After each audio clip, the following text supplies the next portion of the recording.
Hey guys, welcome to episode number 23 of the Decanted portfolio. This is Nico, founder of Pantarai. I'm in a bit of a casual setting, about to run in Parque del Retiro in Madrid. Today's a beautiful day. I am connected async with my co-founder Bastien from Singapore. Hi guys, how are you? This is Bastien, live from Singapore. Super happy to be with you today again to talk about wines, to talk about financial markets. Let me quickly start by talking about our sponsor, Pantarai. So Pantarai is the autonomous intelligent engines that build daily portfolio allocations that adapts to shifting market conditions. So please go on our website, www.pantar.ai, and have a look at our products. This podcast is not financial advice. We are just giving our opinion, and you have to invest according to your own situation. And second, please drink responsibly. Thank you, Bastien, for the usual disclaimers. And the agenda for today is quite special because this episode 23 is going to be the last one of season 1. We have been together for more than 20 episodes. And while we say this at the beginning of this adventure, you may not know that Bastien and I, founder and co-founder of Pantarai, a startup focused on autonomous investing with Pantarai Adapt, an investment strategy that is listed on the stock exchanges of London and Amsterdam, that is managed by our AI Cartesio and supervised by real human experts, including me. We dedicate in our free time, when it's possible, of course responsibly, to try and drink with friends and family some of the most interesting wines from around the planet, and we wanted to share this passion with you. While Bastien is exploring a very specific region, as we have always done, I wanted to close this season and this episode talking about everything else that we didn't talk about so far. In fact, financial markets leading into the end of March, beginning of April, which is when we are posting this podcast episode, have been on a more positive footing given that the war in Iran continues and trade uncertainties and geopolitical issues in general continue. The point here is that stock markets didn't fall too much in the past few weeks or months as it could have normally been the case. The past week leading to the end of March, beginning of April, has been positive in general, finally, for stock markets. Despite oil continuing to go up, Brent is above $110, and with gold recovering after some very bad weeks. So there's a bit of everything in financial markets, a bit of hope. Maybe they will fall when markets will open again after the Easter break. Maybe gold will come back to $5,000. Maybe oil will find a cap and eventually fade if the conflict will come to an end. We really don't know. But as we are in this, every type of trend together, I think it was appropriate to do some closing before jumping into a second season with new guests and with new ideas about the wine regions of the world that we didn't talk about. I try to find a wine that match the market condition of this week. And today, this week, the market has been full of paradox. So I decided to select a wine which is a geographical paradox. I'm talking about Semillon grapes coming from Australia, from the Hunter Valley regions. So I'm going to share my screen, and now you are seeing the map of Australia. So Australia is a continent by itself. It's a huge country because they are like thousands of kilometers in terms of geography. And if we look at the wines regions, you have 3 main regions producing wines. So on the west side, you have Western Australia. On the southeast side, you have New South Wales, which is the biggest regions where wine is produced. And then you have an interesting one, Tasmania, because it's southern, and so you have a colder climate, and so you have some interesting also wine coming from this region, Tasmania.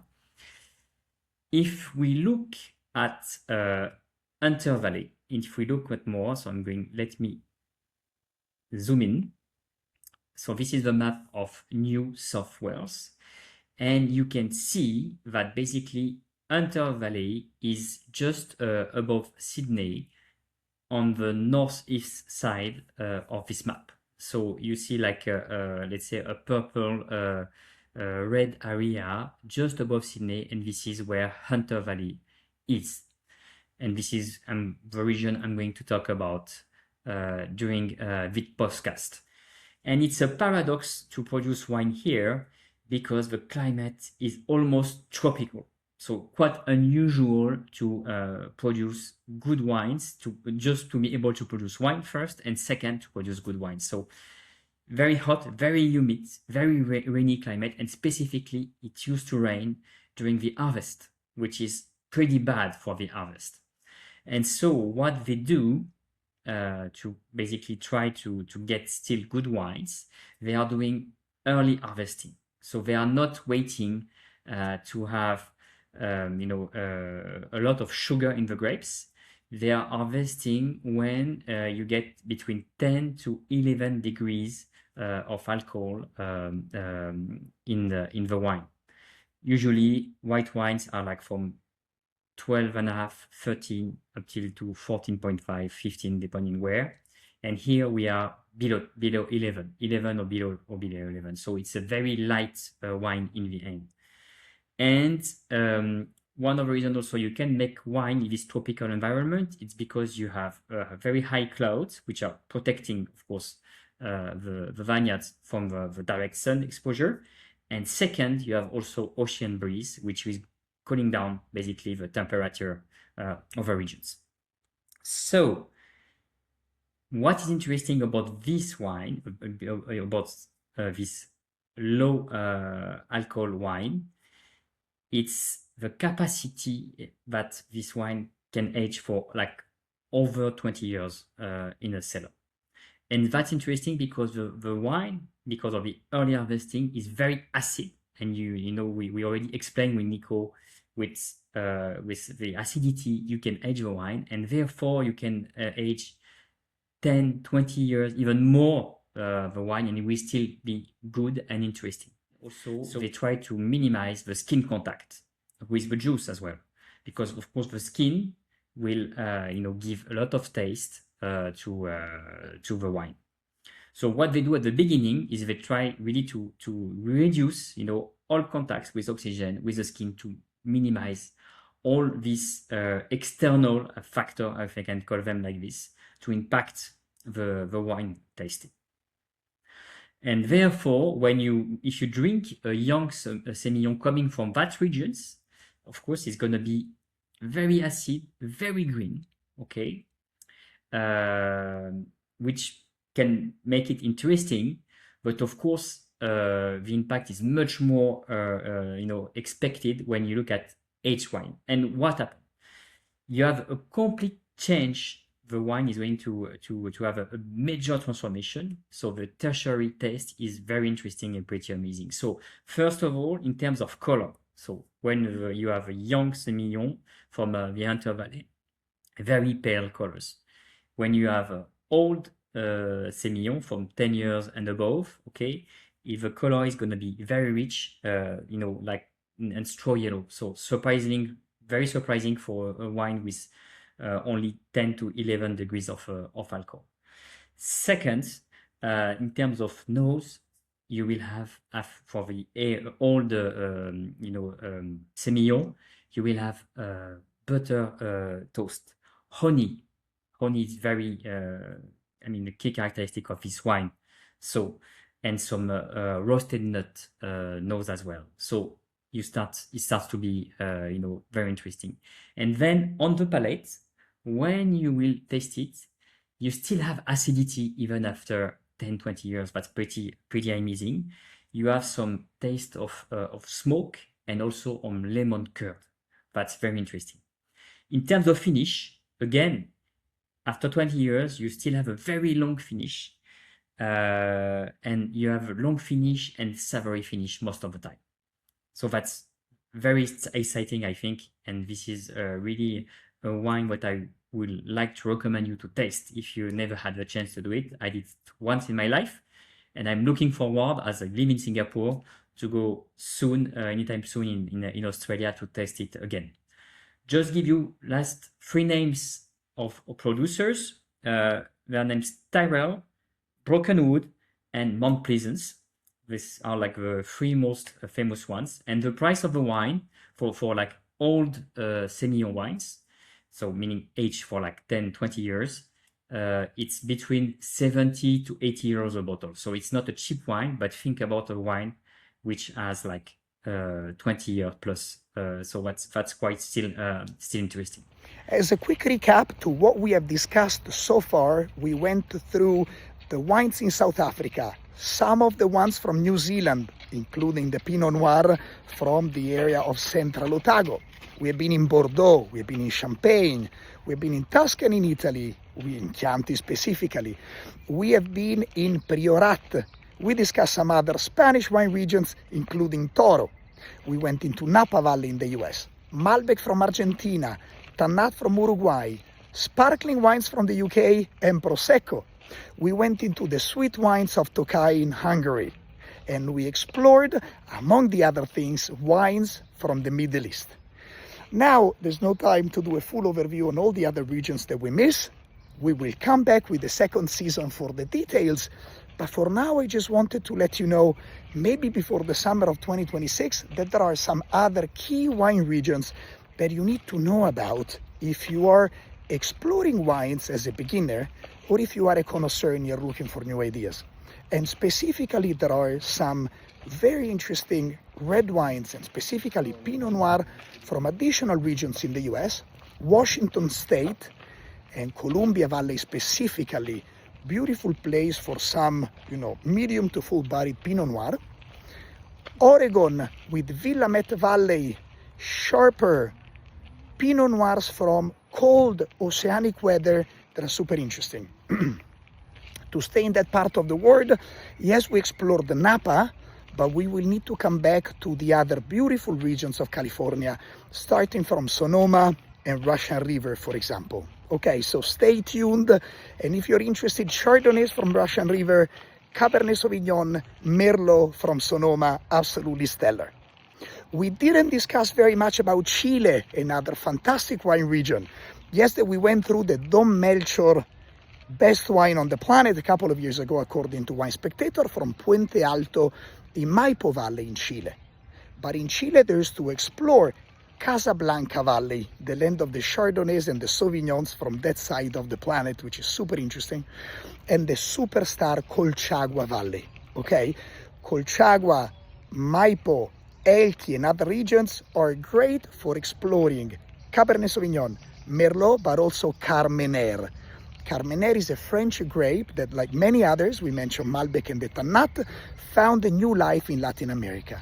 Carmenère is a medium-bodied, super interesting, very different red wine, which is spicy. It has notes of paprika and also bell pepper into it, okay, together with some tobacco.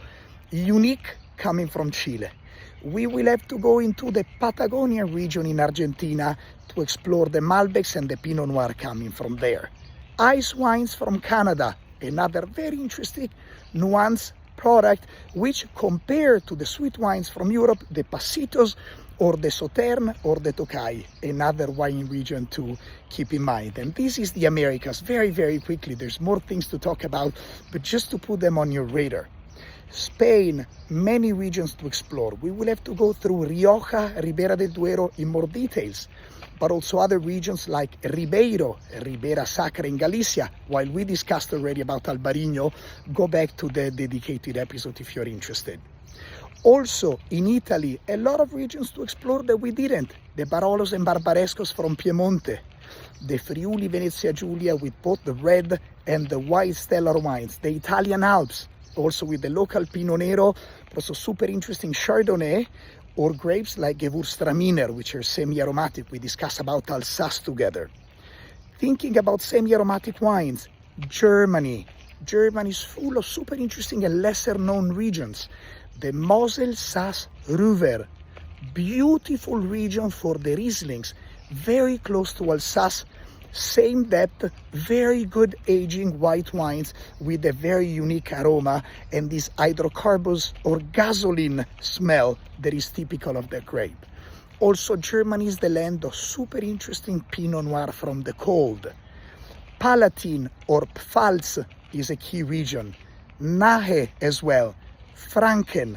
A lot of German regions to explore, super interesting again. Remember, for the red Pinot Noir. We discussed about Switzerland.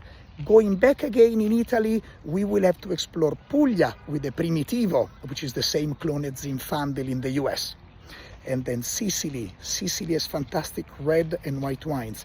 There's the Cerasuolo di Vittoria, for example. Super interesting Nero d'Avola, which is a grape coming only from Sicily, or the Etna wines, red and white, with the Nerello Mascalese being the protagonist, the local grape there. France, we discussed about a number of key regions, but not everything is super extensive. So we will have to focus on some areas of France that we didn't talk about.